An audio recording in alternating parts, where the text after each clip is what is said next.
Covalent bond.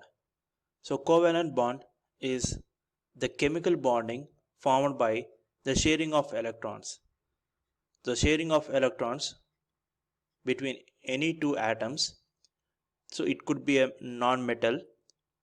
So that kind of a bond we call it as a covalent bond. So covalent bond is ఎలా form అవుతుందంటే by sharing of electrons. So two atoms కానీ లేదంటే group of atoms కానీ electrons sharing కనుక జరిగితే అంటే ఒకటికి octet rule అవ్వడం కోసము ఆక్టెట్ రూల్ పొందడం కోసము వాటి మధ్యన ఎలక్ట్రాన్స్ అనేటివి షేరింగ్ కనుక జరిగితే వాటిని మనం కోవాలెంట్ బాండ్గా చెప్పుకుంటాం. So that bond formed between them is said to be called as covalent bond. So దీనికి ఎగ్జాంపుల్గా ఎలా చూద్దాం ఒకసారి. సో ఈ కోవాలెంట్ బాండ్ ఎక్స్ప్లెయిన్ చేసింది ఎవరంటే లూయిస్. సో మనం లూయిస్ డాట్ స్ట్రక్చర్ ఏవైతే గీసాం కదా, సో అతనే ఈ లూయిస్ అనే వ్యక్తి ఈ కోవలెంట్ బాండ్ని ఎక్స్ప్లెనేషన్ చేశారనమాట. అయానిక్ బాండ్ వచ్చేసి కోసల్, ఈ కోవలెంట్ బాండ్ వచ్చేసి లూయిస్. ఈ రెండింటిని కలిపి ఏమన్నారంటే దాన్ని ఎలక్ట్రాన్ థియరీ ఆఫ్ వ్యాలెన్సీగా చెప్పారనమాట. Okay, so covalent bond for example ఇప్పుడు మనం ఫ్లోరిన్ తీసుకుందాం. Fluorine atomic number is 9. So 1s2 2s2 2p5. So first ఆర్బిట్లో 2, సెకండ్ ఆర్బిట్లో టోటల్ 7. ఓకే, సో ఇది ఫ్లోరిన్కి సంబంధించినటువంటి ఎలక్ట్రానిక్ కాన్ఫిగరేషన్. ఇప్పుడు ఫ్లోరిన్కి డాట్ స్ట్రక్చర్ కనుక గీసినట్లయితే సో ఫ్లోరిన్ 1 2 3 4 5 6 7. ఓకే, సో ఇది ఫ్లోరిన్. ఇంకొక రకమైన ఫ్లోరిన్ అంటే అనదర్ ఫ్లోరిన్ తీసుకోండి. అనదర్ ఫ్లోరిన్ కూడా సేమ్ ఇదే విధంగా ఎటువంటి ఎలక్ట్రానిక్ కాన్ఫిగరేషన్ ఉంటుంది కాబట్టి సో దీనికి కూడా అవుటర్మోస్ట్ ఆర్బిట్లో 7 ఎలక్ట్రాన్స్ ఉంటాయి. సో ఆ ఫ్లోరిన్ తీసుకున్నారనుకోండి 1 2 3 4 5 6 7, అవునా? ఇప్పుడు ఈ ఫ్లోరిన్కి 7 ఉన్నాయి, ఈ ఫ్లోరిన్కి 7 ఉన్నాయి. ఇప్పుడు యాజ్ పర్ ఆక్టెట్ రూల్ ప్రకారం 8 ఎలక్ట్రాన్స్ ఉండాలి. సో కాబట్టి ఏం చేస్తుందంటే ఈ ఫ్లోరిన్ ఇక్కడ ఉన్నటువంటి ఒక ఎలక్ట్రాన్తోనో దీంతో షేరింగ్ చేసుకుంటుంది అనమాట. అంటే ఎలా కంబైన్ అవుతుంది అంటే ఇలా. సో ఈ విధంగా షేరింగ్ చేసుకుంటారు. అప్పుడు ఈ ఫ్లోరిన్కి ఎంత వచ్చేసాయి ఇప్పుడు? సో టోటల్గా 8 ఎలక్ట్రాన్స్ వచ్చేసాయి. ఇప్పుడు ఈ ఫ్లోరిన్ కూడా తనలో ఉన్నటువంటి ఒక ఎలక్ట్రాన్ని తీసుకుని షేరింగ్ అనేది జరుగుతుంది అనమాట. ఇప్పుడు ఈ ఫ్లోరిన్కి ఎన్ని వచ్చాయి? 8 ఎలక్ట్రాన్స్ వచ్చాయి అవుటర్మోస్ట్ ఆర్బిట్లో. ఈ ఫ్లోరిన్ కూడా 8 ఎలక్ట్రాన్స్ వచ్చాయి. ఇప్పుడు వీటి మధ్య ఫామ్ అయినటువంటి ఈ బాండ్ ఏదైతే ఉందో దానిని మనం ఏం చెప్పుకుంటాం ఇక్కడ? Covalent bond. అంటే షేరింగ్ ద్వారా ఫామ్ అయినటువంటి bond. So that is why it is called as covalent. Covalent అంటే వ్యాలెంట్ని వాటి యొక్క వ్యాలెన్సీని షేరింగ్ చేసుకుంటుంది అనమాట. That is why it is called as covalent bond. ఇప్పుడు ఫ్లోరిన్ ఏమవుతుందంటే ఫ్లోరిన్ బాండ్ ఫ్లోరిన్ ఈ విధంగా ఫామ్ అవుతుంది అనమాట. సింగిల్ బాండ్గా ఫామ్ అవుతుంది. నెక్స్ట్ అదేవిధంగా ఆక్సిజన్ తీసుకున్నారు అనుకోండి. Oxygen atomic number 8. So 1s2 2s2 2p4. Outermost ఆర్బిట్లో 6 electrons ఉన్నాయి కాబట్టి సో 6 డాట్ స్ట్రక్చర్స్ గీస్తాం. 1 2 3 4 5 and 6. అండ్ అనదర్ ఆక్సిజన్ తీసుకుందాం. అనదర్ ఆక్సిజన్కి 1 2 3 4 5 6. ఇప్పుడు ఈ రెండింటి మధ్య ఏం జరగాలి? అప్పుడు షేరింగ్ జరుగుతుంది. సో ఈ రెండు నెక్స్ట్ ఈ రెండింటి మధ్య షేరింగ్ జరిగి టోటల్గా ఏమొస్తుందంటే ఈ ఆక్సిజన్కి 8, ఈ ఆక్సిజన్ కూడా 8 ఫామ్ అవుతుంది. అప్పుడు ఓవరాల్గా ఏం ఫామ్ అవుతుందంటే కంబైన్గా సో ఆక్సిజన్ 1 2 3 4 5 6 అంటే దానిలో ఆల్రెడీ 6 ఉంది కాబట్టి 6. అండ్ ఈ ఆక్సిజన్కి 1 2 3 4 5 and 6. ఇప్పుడు ఏమవుతాయి? ఈ రెండు కంబైన్ అవుతాయి. ఇది కంబైన్ అయిపోయి 8 ఎలక్ట్రాన్స్ ఫామ్ అవుతుంది. ఇది కంబైన్ అయిపోయి 8 ఎలక్ట్రాన్స్ ఫామ్ అవుతుంది. లాస్ట్కి ఆక్సిజన్ ఏం ఫామ్ అవుతుందంటే డబుల్ బాండ్ అనేటువంటిది ఫామ్ అవుతుంది అనమాట. ఓకేనా? సో ఈ విధంగా షేరింగ్ జరిగేటువంటి ఎలక్ట్రాన్స్ని మనం ఏమంటాం ఇక్కడ? Covalent bond. So by the sharing of electrons. And కొన్ని కాంపౌండ్స్ దగ్గరకు వచ్చేసరికి కాంపౌండ్స్ దగ్గర చూద్దాం ఎగ్జాంపుల్గా.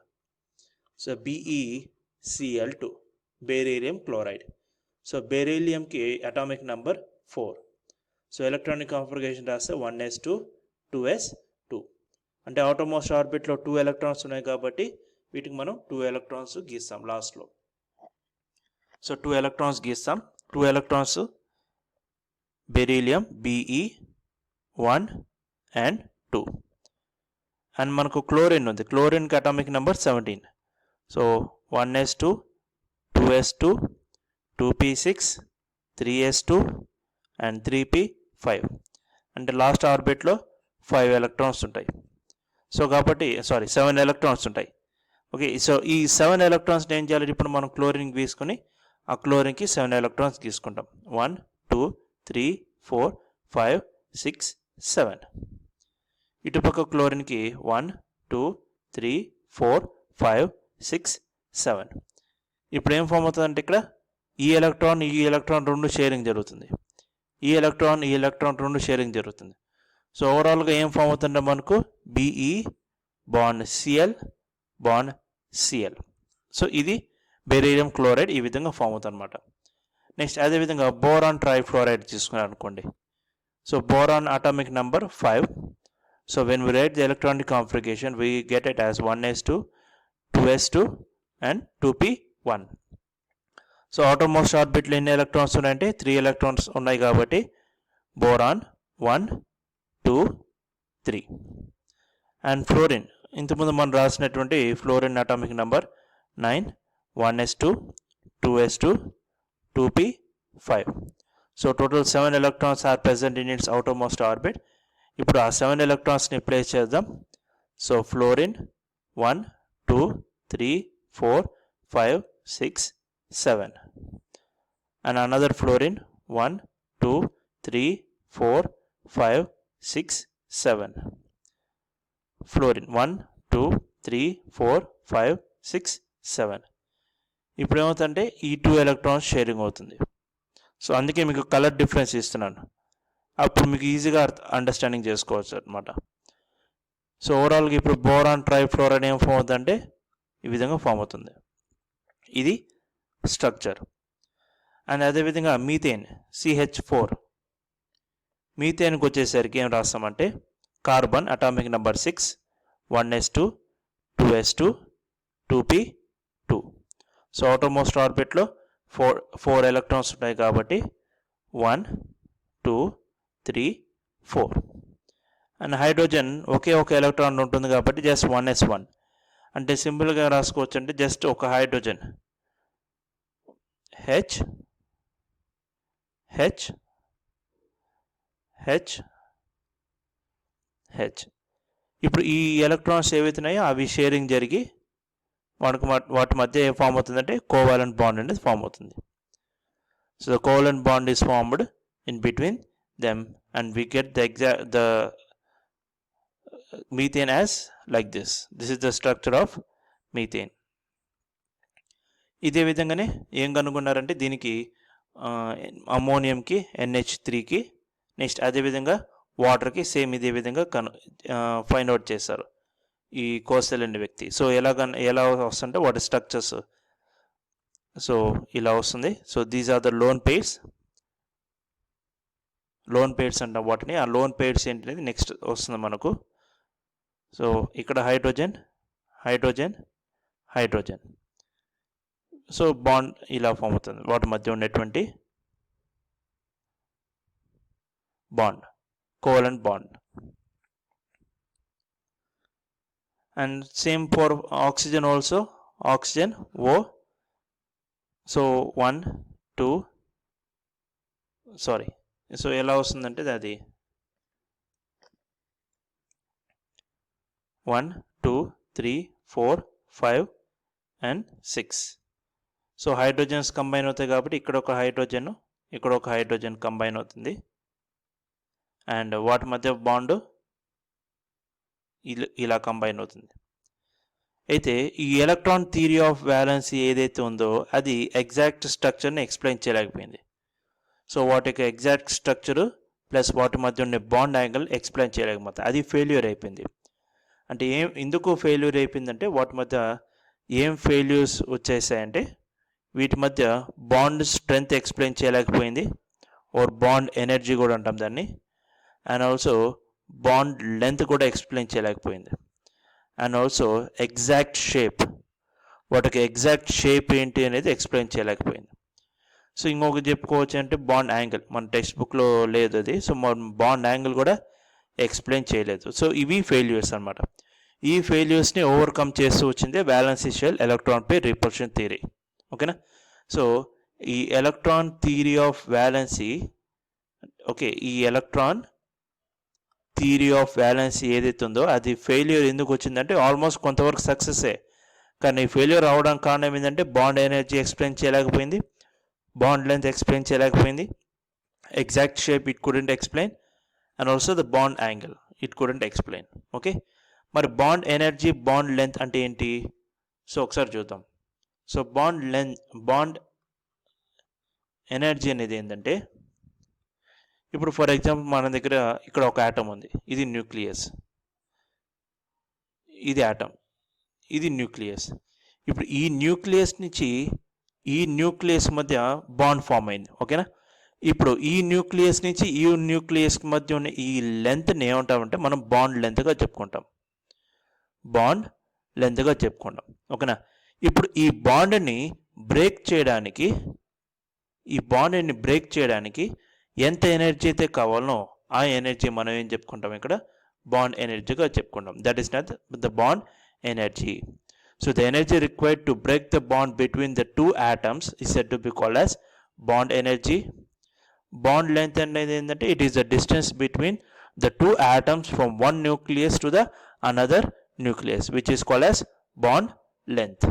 సో బాండ్ లెంత్ దేంట్లో మెజర్ చేస్తారంటే యాంగ్స్ట్రామ్స్లో మెజర్ చేస్తారు. సో యాంగ్స్ట్రామ్స్ అంటే నథింగ్ బట్ 10⁻⁸ మీటర్స్, ఆర్ దీని ఇంకొక విధంగా ఎలా చెప్పుకోవచ్చు అంటే 10⁻10 centimetres, sorry 10⁻8 centimeters, 10⁻10 meters. Okay, so 10⁻8 centimeters, or it can be called as 10⁻10 meters. So this is called as 1 angstrom. So that is about bond energy and bond length.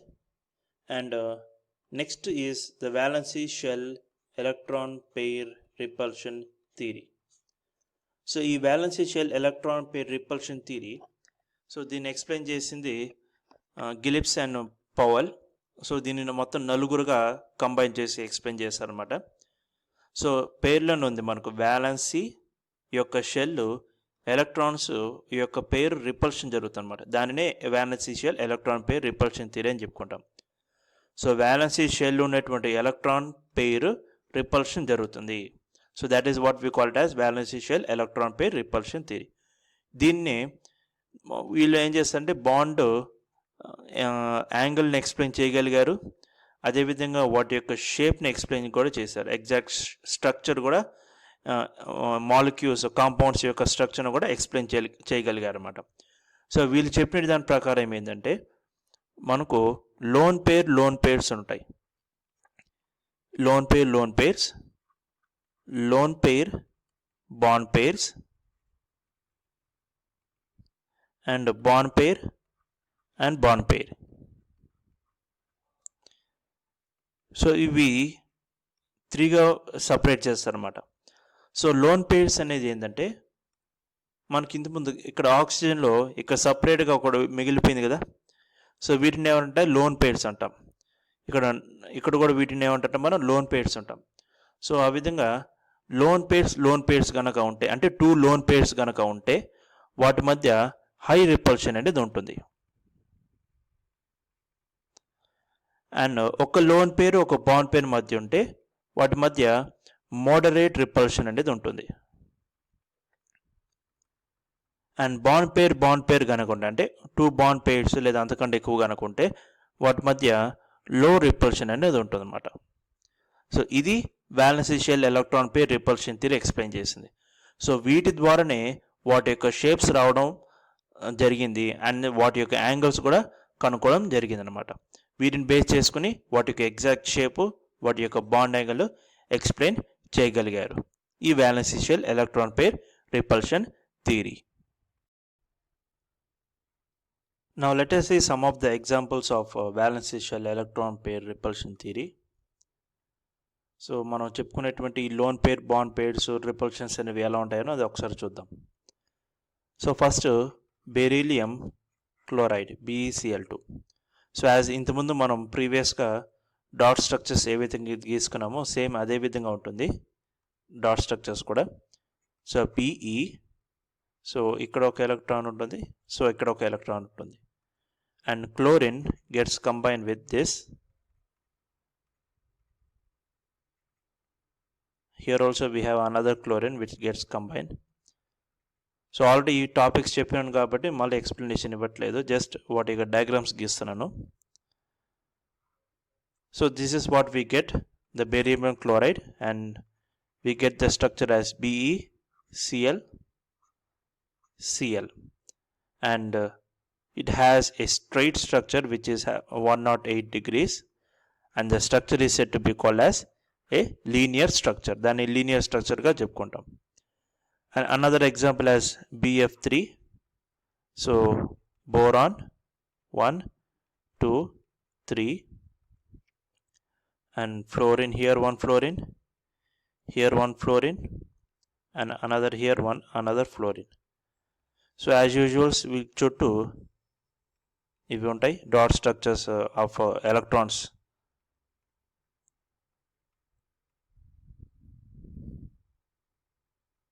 Okay, so here we have a bond, here we have a bond and here we have a bond.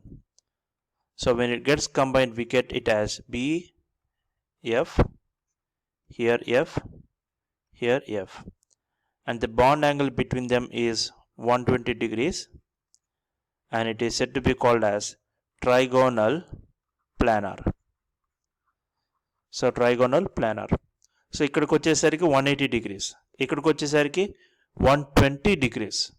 మరి ఎందుకు change అయింది ఆ విధంగానే చూద్దాం. ఇప్పుడు ఇంకొక example చూడండి, CH4 అంటే methane 1, 2, 3 and 4 and 4 hydrogens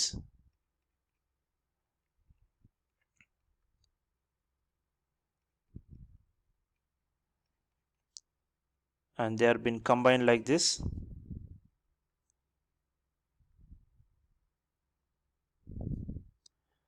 And when we get the overall structure,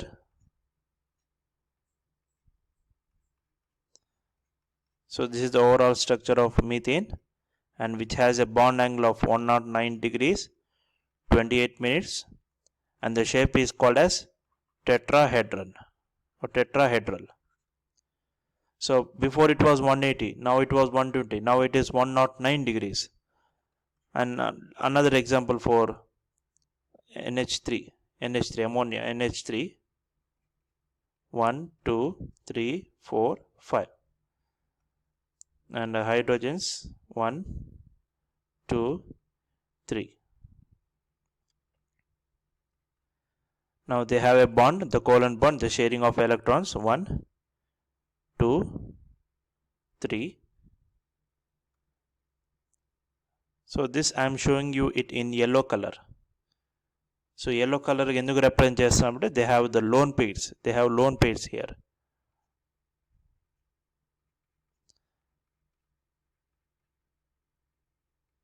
And the angle between them is 107 degrees 48 minutes and the shape is called as trigonal pyramid. And another shape, another one which we have is H2O. So we have O 1, 2, 3, 4, 5 and 6 and it is been combined with hydrogens, 2 hydrogens. So here we have a bond pair, that is here one bond and here one bond. And with yellow I am representing to you the lone pair, so it can be easily identified to you. So this is the lone pairs and this is the hydrogens and here we have an angle of 104 degrees 5 minutes or 38 minutes. కొన్నిట్లో 38 minutes ఇస్తారు, కొన్నిట్లో 5 minutes ఇస్తారు. So no problem, 104 degrees అనేది compulsory అనమాట. So it is said to be called as V shape or also called as bend shape also. bend shape కూడా చెప్పుకోవచ్చు అనమాట. Then ఇప్పుడు ఒకసారి ఈ స్ట్రక్చర్స్ అన్నీ ఒకసారి గమనిద్దాం. సో ఫస్ట్లో చూద్దాం. ఫస్ట్లో ఉండేటువంటి BeCl2కి వచ్చేసరికి ఇక్కడ మనకు 2 బాండ్ పేర్స్ ఉన్నాయి. ఇక్కడ ఒక బాండ్ పేర్, ఇక్కడ బాండ్ పేర్ ఉంది కాబట్టి సో అవి 108 degreesకి వచ్చేసింది. కానీ ఇక్కడికి వచ్చేసరికి ఇక్కడ ఇంకొక బాండ్ పేర్ యాడ్ అయింది. ఇక్కడ 2 బాండ్ పేర్సే, ఇక్కడ 3 బాండ్ పేర్స్ ఉన్నాయి. 1 2 3. ఇంకొక బాండ్ పేర్ యాడ్ అవ్వడంతో ఏమవుతుందంటే బాండ్ పేర్ మధ్య రిపల్షన్స్ జరిగి యాంగిల్ తగ్గింది. యాంగిల్ తగ్గడం వల్ల దాని యొక్క షేప్ ఏమైందంటే చేంజ్ అనమాట. దాన్ని ట్రైగోనల్ ప్లానర్ అంటాం. So 120 degrees. ఇప్పుడు మళ్ళీ ఇంకొక బాండ్ పేర్ యాడ్ అయిందండి. ఇక్కడ మీథేన్ 1 2 3 4 ఇంకొక బాండ్ పేర్ యాడ్ అయింది. ఇప్పుడు 4 బాండ్ పేర్స్ ఉన్నాయి. 4 బాండ్ పేర్స్ వచ్చేసరికి ఇప్పుడు 109 degrees 28 minutes యాంగిల్ తగ్గిపోయింది. అదేవిధంగా వాటి యొక్క షేప్ కూడా చేంజ్ అయింది. టెట్రాహైడ్రన్ షేప్కి వచ్చేసింది. నెక్స్ట్ అదేవిధంగా అమోనియా NH3. సో మనకి ఇక్కడ లోన్ పేరు ఉంది. నార్మల్గా ఎగ్జాక్ట్గా ఎలా వస్తుంటే ఈ విధంగా సైడ్ వైజ్ వస్తాయి, పక్కన సైడ్ వైజ్కి వస్తాయి. కానీ పైన లోన్ పేరు ఉండడం వల్ల ఏమవుతుందంటే ఈ లోన్ పేరు ఈ బాండ్ పేరు రిపల్షన్ జరిగింది. అండ్ ఈ లోన్ పేరు ఈ బాండ్ పేరు మధ్య రిపల్షన్ జరిగి వాటి యొక్క సైజ్ ఏమైపోయిందంటే తగ్గిపోయింది. అంటే ఇనిషియల్గా నార్మల్గా ఎలా ఉండాలంటే ఇలా ఉంటుంది, H. కానీ ఇక్కడ లోన్ పేరు ఉండడం వల్ల ఏమవుతుందంటే ఇది రిపల్షన్ జరిగింది, అంటే తోసేసింది అనమాట. తోసిన వెంటనే ఏమైపోయింది, స్ట్రక్చర్స్ ఈ విధంగా ఫామ్ అయింది అనమాట, అంటే రిపల్షన్ జరిగింది. సో అందుకే దీనికి 107 degrees 48 minutes with trigonal pyramid. And వాటర్కి వచ్చేసరికి చూడండి, ఇక్కడ ఒక లోన్ పేరు బాండ్ పేరు, ఇక్కడ లోన్ పేరు బాండ్ పేరు. ఇప్పుడు ఇక్కడ లోన్ పేరు 2 లోన్ పేర్స్ ఉన్నాయి. ఈ 2 లోన్ పేర్స్ మధ్య రిపల్షన్ ఇంకా ఎక్కువ ఉండడం వల్ల, అదేవిధంగా ఈ లోన్ పేరు ఈ బాండ్ పేరు, ఈ లోన్ పేరు ఈ బాండ్ పేరు రిపల్షన్ వల్ల ఏమవుతుందంటే యాంగిల్ 104 degreesకి వచ్చింది అనమాట. అదే వి షేప్కి వచ్చేసింది. సో ఇది valency shell electron pair repulsion theory explain చేసినటువంటి కాన్సెప్ట్. సో టోటల్ వాటి యొక్క స్ట్రక్చర్స్, వాటి యొక్క bond angle and the shapes, వాటి షేప్స్ ఏంటి అనేది ఎక్స్ప్లెయిన్ చేస్తుంది అనమాట. సో అదే లోన్ పేరు మధ్య high repulsion, lone pair bond pair మధ్య moderate repulsion, and bond pair మధ్య లో రిపల్షన్ అనేది ఉంటుంది. ఇది ఎక్స్ప్లెయిన్ చేయగలిగారు. అయితే ఈ valency shell electron pair repulsion థియరీలో ఉండేటువంటి ఫెయిల్యూర్స్. సో ఫెయిల్యూర్స్ ఉన్నాయి. ఆ ఫెయిల్యూర్స్ ఏంటంటే, సో వాటి యొక్క ఫెయిల్యూర్స్ ఏంటంటే బాండ్ స్ట్రెంగ్త్ ఎక్స్ప్లెయిన్ చేయలేకపోయింది. సో ఈ valency shell electron pair repulsion థియరీలో మనం లోన్ పేర్స్, బాండ్ పేర్స్ అనేవన్నీ చెప్పుకుంటున్నాం కదా, వాటన్నిటిలోనూ ఈ బాండ్ స్ట్రెంగ్త్ ఎక్స్ప్లెయిన్ చేయలేకపోయింది అనమాట. అండ్ ఆల్సో ఈ షేప్స్ యొక్క ఎగ్జాక్ట్ స్ట్రక్చర్, అంటే స్టిల్ ఇది లూయిస్ డాట్ స్ట్రక్చర్ పైన ఫామ్ అయింది, డిపెండ్ ఉన్నది. లూయిస్ డాట్ స్ట్రక్చర్ పైన డిపెండ్ ఉంది. మామూలుగా ఎన్ని ఎలక్ట్రాన్ పేర్స్తోనో డాట్స్తోనో వాటితో ఇంకా రిప్రజెంటేషన్ ఉంది. కానీ మనకి యొక్క ఎగ్జాక్ట్ షేప్ అనేది ఇక్కడ మనకు డయాగ్రామాటిక్ ఫామ్లో చూపించలేదు, అంటే ఎలా ఉంటుందని డయాగ్రామాటిక్లో చూపించలేదు అనమాట. సో అది కూడా ఫెయిల్యూర్ కిందకి వస్తుంది. Exact shape is not drawn.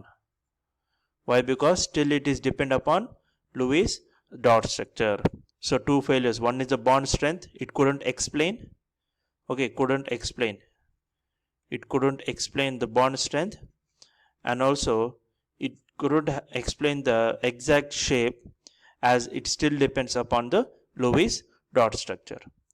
So this is about the valence shell electron pair repulsion theory.